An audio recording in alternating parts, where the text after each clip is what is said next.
to prepare a story. Anyone remember one of the documents I sent out? It's a long document from the preaching class, okay? It talks about 3 major methods that we need to do that. The first one is really out loud, okay? Which is I kind of ask everybody, how many of you have found a story and practiced at home already? Anyone? Anyone? Oh, good job. Excellent. Okay. So first thing you need to do is find a story. Then you will read it out loud for 4 or 5 times, or however many times that you'll be able to more or less kind of memorize the story. The second technique, we use all these techniques together, okay?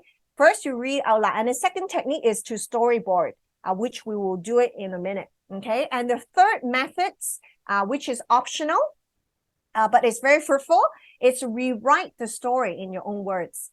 Later on, I will have a demonstration for you how I have prepared something that I rewrite the whole story by looking at different commentaries, word study, text comparison, historical, cultural backgrounds, research to rewrite the whole story. Okay, so I'll show you how you can do that as well. How can you rewrite your story? Okay, so here are a few things that you need to bear in mind. The first one is pick a story, read it out loud. Okay, so not too long, about 10 to 15 verses, and you read out loud for 4 to 5 times, and kind of use your own words if possible to as you retell the story. So you don't have to use word by word in the Bible, except some of the key verses.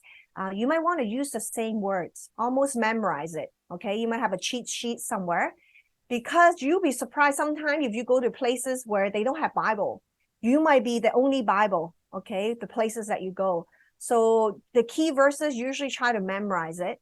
And then you practice 10, 15 to 20 minutes. So that you'll be able to almost memorize it. Okay. Now, for those of you who have not done this exercise, I have prepared a short story for you. You can use this to practice. Okay. So what I'm ask you to do now is to use 5 minutes of your time. Okay, look it up in your own language. If English is not your first language, I'll give you 5 minutes, read it out loud 4 to 5 times. Okay, so later on when you get into your groups, if you have not prepared a story already, you can use this story here. Okay, which is the story that the lady just told. Okay, so I'll let you practice for 5 minutes. Okay, read it out loud 4 to 5 times. Okay, and then I'll give you 5 minutes to practice it. Okay, all right.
All right. So everyone have a chance to practice the story?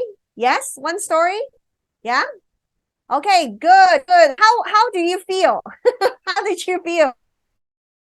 Good. How many of you memorized the story already? Raise your hand. Anyone? Kind of 50%, 70%? Yeah, 70%. You memorized the story 70%? 80%? 90%?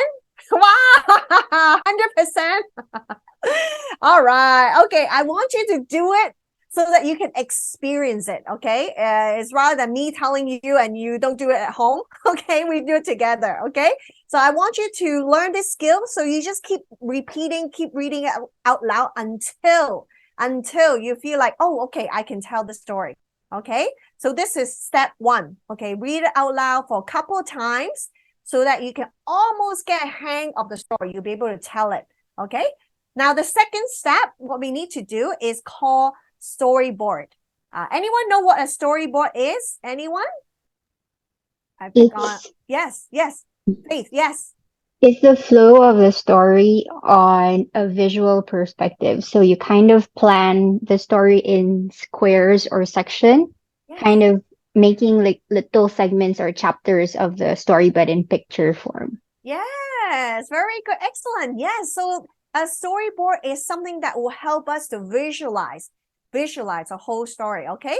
So it's step by step. Okay. As you can see, you don't have to be an artist. Okay. The point is you just want to make sure every scene, you know, where, you know, what is happening, who are in the scene and what are they doing.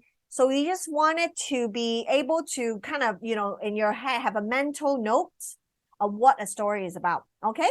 So before I get you to do that, I want us to spend some time looking at this passage together. Okay. Before we do the storyboard, because we need to first find out what was the first step of observation again. Anyone remember?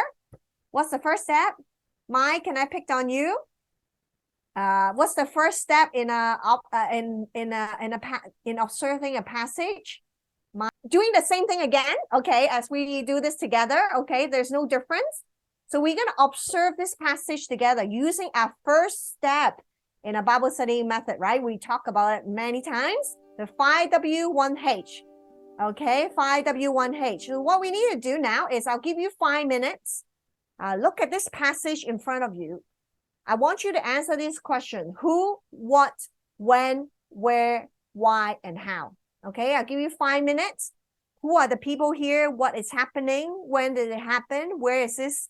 Why and how? Okay, you see any contrast, cause and effect? Okay, give you 5 minutes. Okay, we're just doing the same thing like before.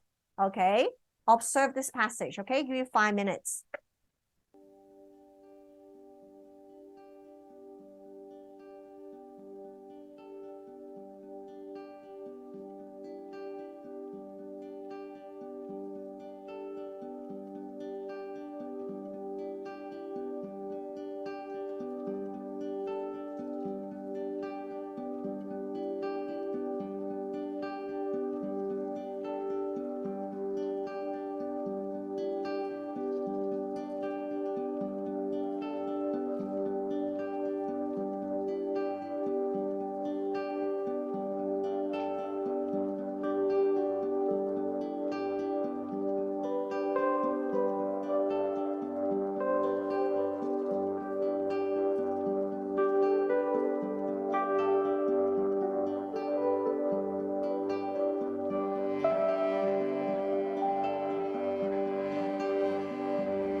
All right. Okay. So let's go over each one of these categories together. Okay. So who are in this stories?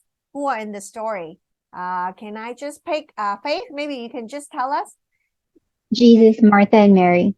Yeah, Jesus, Martha, and Mary. Very good. Okay. So if we have time to read the passage before, we will know that actually, besides Jesus, Mary, and Martha, actually the disciples were also with them. Okay. So because the word they, okay, they were traveling. Okay. There was actually a group of people traveling with Jesus. So it's not just Jesus by himself, it's actually a group of people was traveling with Jesus. Very good. Okay. What is happening here? What is happening here? Okay, anyone? What is happening in the scene here? Yeah, so Martha was busy preparing in the kitchen and she's kind of complaining why Mary is not helping. And then how did Jesus respond to her? Anyone? Say, Martha, Martha, you are worried and bother about so many things. Yeah, so Jesus scolded her. Okay, very good. So when do you think this thing happened? It didn't quite say when. What do you think? A guess? Yeah. Sometimes we may not be able to look up all this information. I would assume maybe around meal time, or Martha just being very hospitable. If someone come to your home, first thing you would greet them, of course, is food, right? Is being hospitable. It's a very Asian culture, right? Or even in our culture, right? You should greet someone with the guests with food. Okay, where does this thing happen? Where's this story happen? Anyone? It says, now as they were traveling along, he entered a village. Yeah, so it's probably in Martha's home, right? It says here Martha welcomed him into her home. Okay, so this is Martha's home. Okay.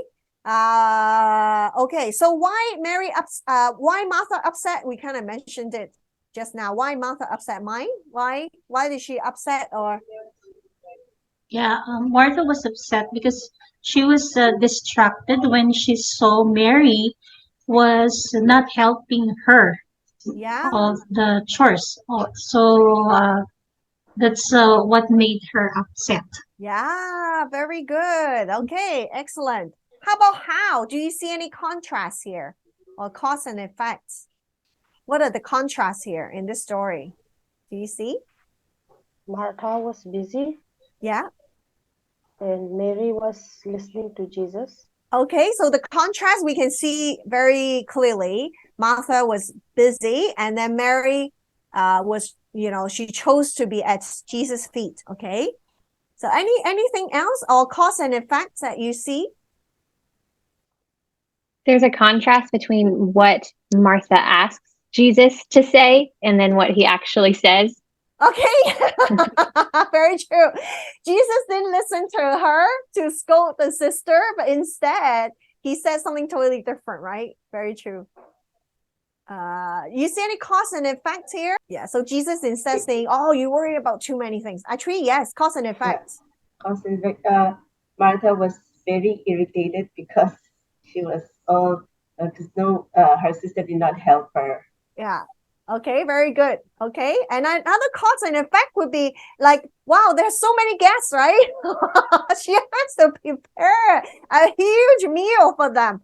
Now, if you do a little bit study beforehand, there were actually 72 disciples were with Jesus. Can you imagine almost 100 people come to your house, 80 people, 70 people come to your house, and then wow, all of a sudden they showed up. Although it didn't say exactly, the 72 of them also showed up. But if you read the previous chapter, chapter 9, it talks about he has 72 disciples traveling with him. Okay. So even though 10 of them came, there's still a lot of people all of a sudden showed up at her home. All right. So I'm glad we've done the first step. So when we approach the story, step one, we read it a couple of times. So remember, we talked about observations, right? Read repeatedly. That's what we did before. We read it out loud repeatedly. And then we observe what are the who, what, when, where, why, how in the story. So the next phrase, the next step, what we're going to do is to create a storyboard. So after we know what is happening, who is in the scene, we'll be able to come up with the storyboard. So I'm going to show you an example what I drew here. Not very I'm not Picasso, but it's okay. We don't have to be artists to draw. Okay, so my scene number 1 is Jesus, Martha, and Mary. Okay, and then Mary was preparing in the kitchen. Martha was preparing in the kitchen, very angry. And then Mary was here, and as Jesus' feet and talking, they're sharing. And then Martha came out. She got mad and complained to Jesus. And the episode was, they have these conversations of Jesus said, "You worry about too much." Okay, so very simple, right? Very simple. But you can see very quickly where who are the main characters, what is happening in the scene, why they're upset, what are some of the conversations that's going on. Okay, all right, so this is called a storyboard. Okay, a storyboard. Okay, so right now what I need you to do is I'm going to quickly explain how this works. You choose a scene. Okay, in this case I've chosen Martha's home. This is her home. Okay, and then draw a cartoon, a storyboard to represent your story. Okay, so like Faye suggested earlier, each scene you would do a little box. Okay, so in this place I have identified Jesus visiting at Martha's house. Oh, Martha busy in the kitchen, and then Mary listening to Jesus, and Mary got mad at Jesus. So I have three slots, okay, to kind of portray the story. Okay, and then you have to know who, what, when, where, why, how, which we have just done earlier on. Okay, so that we can include them in the storyboard. Okay, and then color in the picture. Okay, once you've done your storyboard, you kind of imagine what is happening in the situation. Okay, the talks, the surrounding, the smell in the kitchen, right? The sound, the taste, the atmosphere, the emotion, relationship, their facial expressions. How would these people feel? How would they show on their face, right? For example, Martha will be very angry, right? Very frustrated, right? And for Mary, she's enjoying herself at Jesus' feet. And then the movement. So you kind of imagine what these people are going through, okay? And what perspective will you tell the story from, okay? Either from a narrator or through a person. So later I will do a demonstration. I will tell the story from Martha's perspective. I will tell the story from Martha's perspective. All right. So if you have a story prepared already, how many of you have a story prepared already? Yeah, some of you raise your hand. Wonderful. Okay, you will draw the story that you have prepared. Okay, you will draw the story that you prepared. But if you have not prepared a story, use the same story again. Okay, the one that in Matthew 8:23 to 27, where Jesus calming the storm, you can use this story here. Okay, the point is I want you to practice. Okay, practice the skill of doing the storyboard. Okay, do we know what we're doing here? Yes, understand? Yes. Okay, it's important that we do it in class so you get a hang of what I'm telling you. Okay, all right. Okay, I'll give you 5 minutes that you will draw your storyboard. Okay.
All right. Okay. How many of you have a storyboard?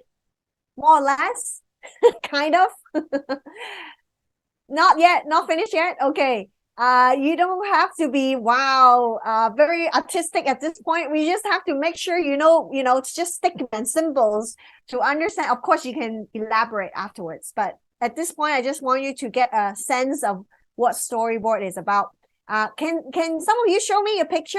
All of you, even though not finished? Huh? Can you all show me your picture? It's okay? Yeah, show me your picture.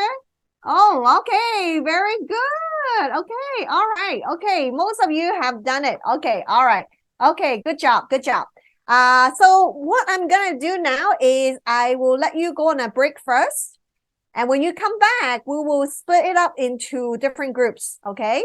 So you'll be given opportunities to share your stories, okay? So let's take a break. When we come back, we will then share a story. Okay, let's take a 5 minutes break. All right, so I hope you really catches the importance of using stories to teach. It's something that can really touch people's heart, and it's such a powerful tool. Whether we're teaching a woman retreat or Bible study or whatever setting that you're in. So now I'm gonna move on to the next segment, which is a segment where I call this step 3, rewrite the story in your own words. Okay, so rewrite your story in your own words. Now, let me just highlight this method, okay? This is a method where later on I will demonstrate to you, which I have incorporated all the interpretations in the story as well. So meaning I have looked up the commentaries, the cultural, historical backgrounds, some of the interpretations, word study and all that, and even like different translation comparison. So you can see the story. I don't tell it as is. I have added colors through my research. Okay. So I rewrite the whole thing based on my research, my interpretations of that passage. Okay. So I want to show it to you. So don't feel like, oh, you have to do it this way. Okay. Because it's just an idea for you in case you are in a more formal setting. You'll be preaching. You're asked to preach or share in a church or VBS or women conference or retreats. If this is something that you want to do in the future, so you will see this is more formal. Okay. So I just want to give, let you see another example. So in terms of if you want to do something like this in the future. Okay. So this is not something that, I have to do. Okay. So it's just one more idea for you. Okay, so I'll be doing this passage based on Martha and Mary passage again. So let me just quickly change and I'll tell you.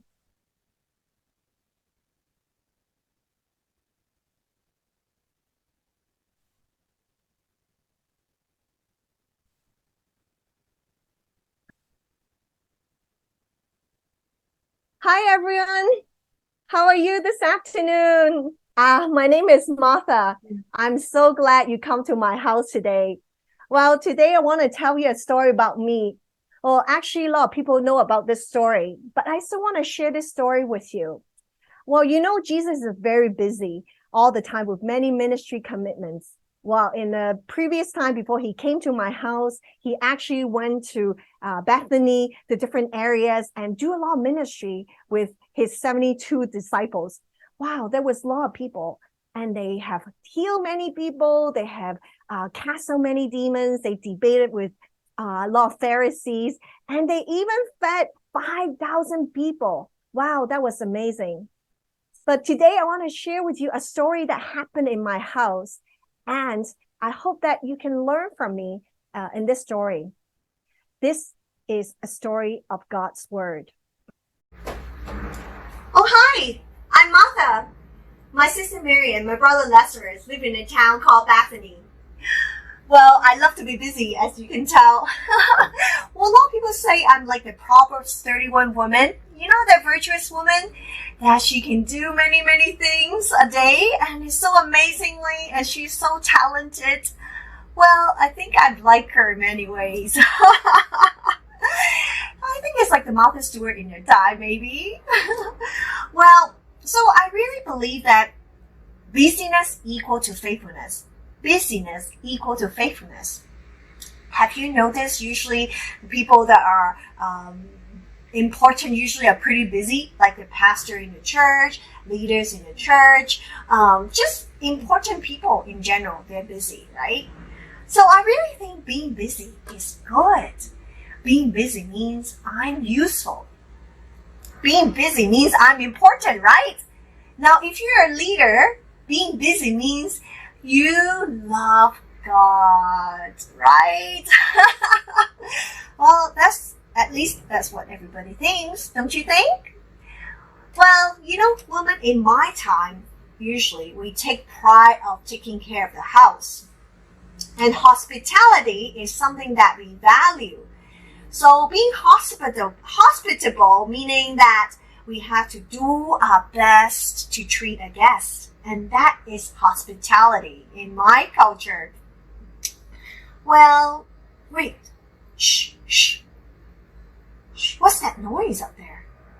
What? Jesus? Jesus? Oh, I can't believe Jesus. Jesus, you're here.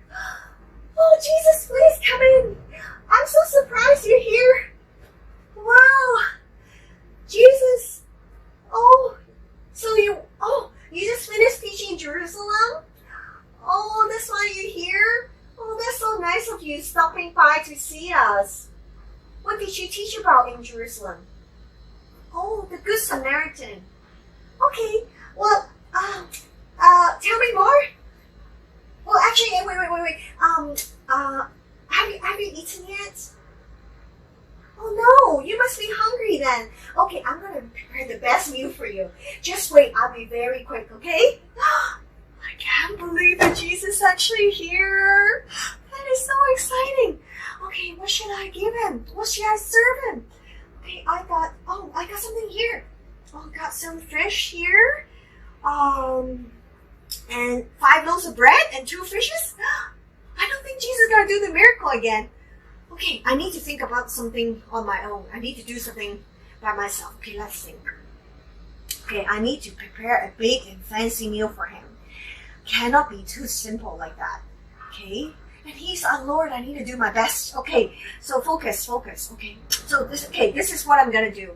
I'm gonna make the olive bread, the best olive bread, and then I'm gonna make the fried cake with nuts and honey. Yes, and then I'm gonna roast the lamb, and that's Jesus' favorite, by the way, and the milk from fresh and the cheese. Okay, I need to grind the bread, bake the bread, and milk the goat and mix some cheese and the curds all from scratch. Okay, it has to be from the scratch to be fresh, right?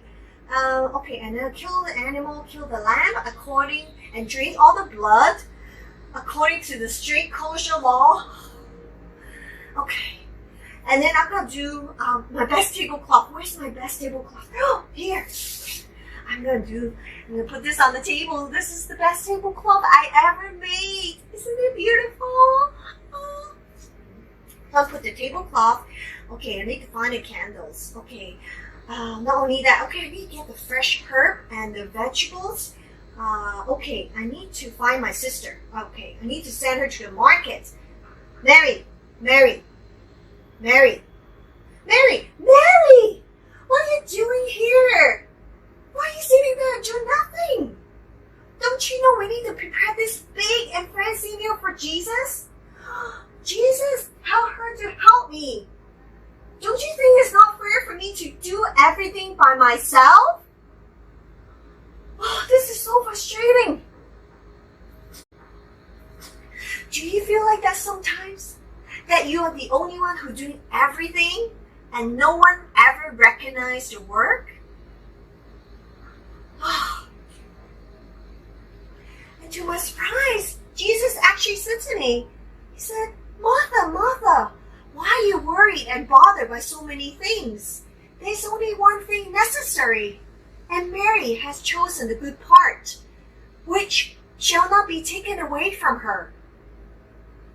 What? What do you mean I'm worried and bothered by many things? What do you mean my sister has chosen the good part? Don't you care about me preparing this big and fancy meal for you? Don't you care about me doing these big things for you, Jesus? I don't understand. Maybe Jesus doesn't even care if I make this big and fancy meal for him. Maybe all he cares is just a simple meal. Maybe Jesus doesn't even care about me doing many, many, many things for him. Maybe all he cares about is me being in his presence.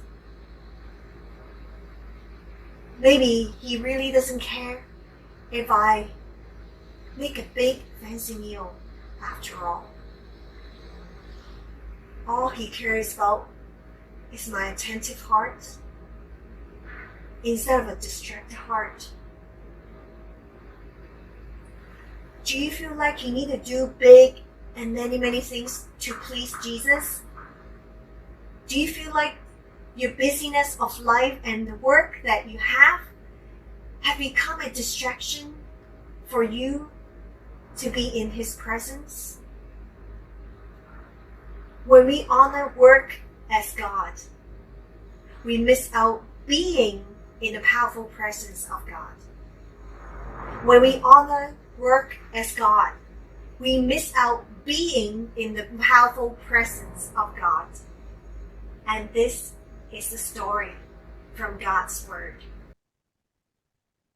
Okay, all right. So this is just one example of how this could be done also. Have you noticed any differences than just plainly telling the story? Have you noticed any differences? What are some of the differences that you see?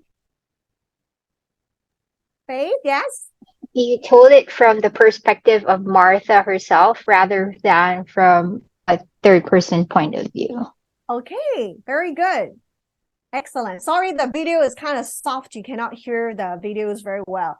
But what do you think is the big idea of this story? Being with Jesus is better than being busy.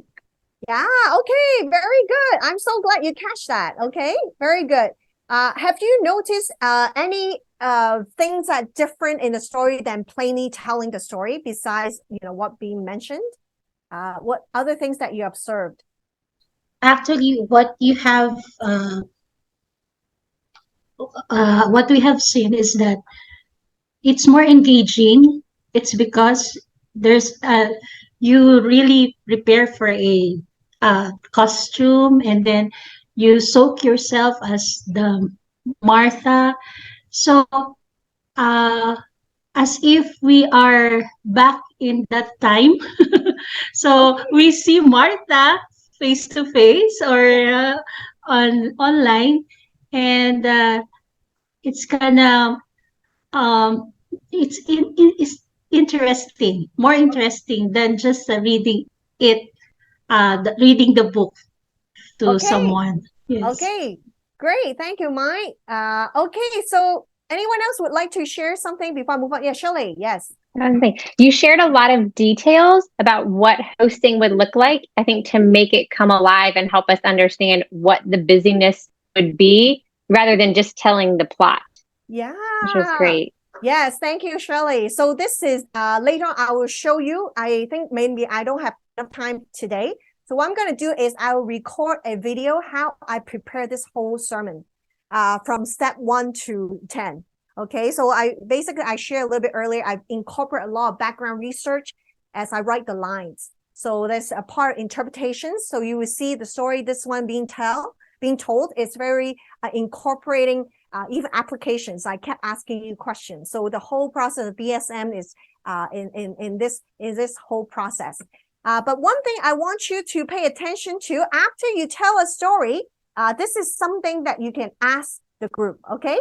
So this is one thing that you can ask the group. Let me pull out the questions. There are a few questions that you can ask your audience, okay, in the midst. So you can totally use this as a way to, okay, so here are the few questions that you want to ask after you share the story. The first one is, maybe we can also spend time looking at this together. Okay, what is your favorite part of the story? Okay, we can just, kind of share. What is your favorite part of the story? My favorite part in the story or of the story was when you introduced yourself and how you introduced yourself as Martha, like the Proverbs woman who does a lot of things and likes to do good stuff and also explaining what hospitality is like because I mean I've heard the story a lot of times before, but adding that, like expanding that understanding of the character gave it made the story more interesting and also more relatable because I feel like, at least for myself, I kind of related to that part of the character of Martha, where I would say, oh, I want to be Mary. But in reality, a lot of the things that you shared talked about a part of my personality. And because of that, you grabbed me because it was something that was relatable for me. Thank you, Faith. I agree with you. I'm totally, like, many ways. I think we all have Martha in us. Very much. Yes. So what did you learn? Any questions? Thank you, Faith. Any questions do you have about this story? Actually, my question was earlier, what will Martha serve to Jesus? What What would food? Martha serve Jesus? Yeah, what food will she serve to Jesus? And it's good thing that you also mentioned what are you going to serve to Jesus? And so that's what came into mind because you're really preparing. You're in the kitchen and you have there you have there the materials. So I said, so what food? And but that's what I'm looking forward, that you really will bring food there. Yes. They will actually bring food. No, not in but mine, that's a good point. The part when I describing the food, right? That was part of my research. What kind of food being served at the time. So the process of making food, right? Wow, when I done the research, I knew why she was freaking out, right? Everything has to be from scratch and it's a long process, okay? But I threw in 5 loaves of bread and 2 fish, if you know one line that I threw in there. It's interesting, just the chapter before that, Jesus just performed that miracle. So I find it's quite interesting. Martha totally forgot Jesus is a God who can do anything, right? If she could have prepared a simpler meal, maybe Jesus can do the miracle again. All she has to do is to prepare a simple meal, sit by Jesus. So it's interesting as you do the research of the background, the food preparation, and even the context, right? It's interesting you're trying to discover what is her character, what is her personality. So I will show you the video afterwards, how I come up with all that. So did you learn anything about the people or God in this story? What did you learn about people or God in this story? I was also just thinking because hospitality is the very heart of God, and so I was just wondering how to really not let some of the so-called good things and godly things, how to not let them become an idol. And so that is something that I was just trying to understand, and I think it's like, God, I really need your discernment and your wisdom to know when I'm about to go off track, replacing so many good things or maybe even godly things, taking the place of God in my life. And I think that is something which really stood out for me as I was just looking at the story. And I like my favorite part of the story is how Jesus helped Martha reset the priority, the most important priority in her life. And I know it mustn't have been easy because Martha was also doing all she could do, all because she loves Jesus. She wants to give the best, and she wants to, she really wanted, when you told her, oh, you must be hungry, wait, let me do something, Whereas in that process, I think she forgot to understand the heart of God. And actually, it was not. It was Martha who needed Jesus the most. Yeah, So very it really good. helped me understand how to really sometimes it can be just so confusing also unless God really helps and guides to understand Yeah. what are the things, the priorities of our Yeah. life. So true. Thank you so much.